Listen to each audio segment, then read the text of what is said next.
জীবন নিয়ে আমরা যতই পরিকল্পনা করি না কেন, ভাগ্যে যা লেখা সেটাই ঘটে। শুধু চাইলেই কি আর হয়? কিছু জিনিস কপালেও থাকতে হয়। জীবনে যদি সত্যিই মন থেকে কাউকে ভালোবাসো, তাহলে তাকে হারিয়ে যেতে দিও না। কারণ চোখের জল হয়তো মুছতে পারবে, কিন্তু হৃদয়ের কান্নার জল কখনো মুছতে পারবে না। সত্যিকার অর্থে যে ভালোবাসে, সে হাজারটা ভুলের মাঝেও একটি কারণ খুঁজে বের করে, শুধুমাত্র সম্পর্কটাকে টিকিয়ে রাখার জন্য। মানুষ এমন একটা প্রাণী, যাকে বিশ্বাস বা অবিশ্বাস কোনোটাই করা যায় না। বিশ্বাস করলে ঠকতে হয়, আর অবিশ্বাস করলে হারাতে হয়। একটা কথা মনে রেখো, যা তুমি নিজে করো না বা করতে পারো না, তা অন্যকে উপদেশ দিও না। তুমি হয়তো কারো সৌন্দর্য দেখে তাকে ভালোবেসে ফেলতে পারো, কিন্তু একটা কথা মনে রেখো, প্রকৃতপক্ষে তুমি তার চরিত্র নিয়ে বেঁচে থাকবে, সৌন্দর্য নিয়ে নয়।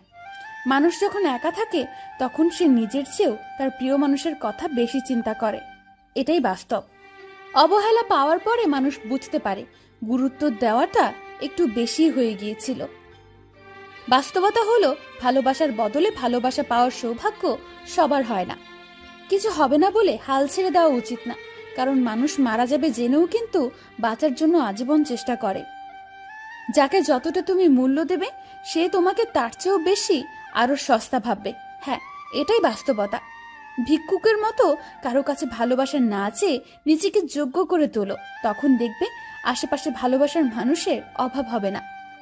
যে তোমাকে বিয়ে করার উদ্দেশ্যে ভালোবাসে, মনে করো সেই তোমাকে সারা জীবন আগলে রাখতে পারবে। হ্যাঁ, এটাই সত্যি। প্রতিটি ব্যর্থ প্রেমিক আশা করে ভালো থাকুক সেই মানুষটা, যাকে ঘিরে তার পুরোটা শহর একজন আলোকিত ছিল।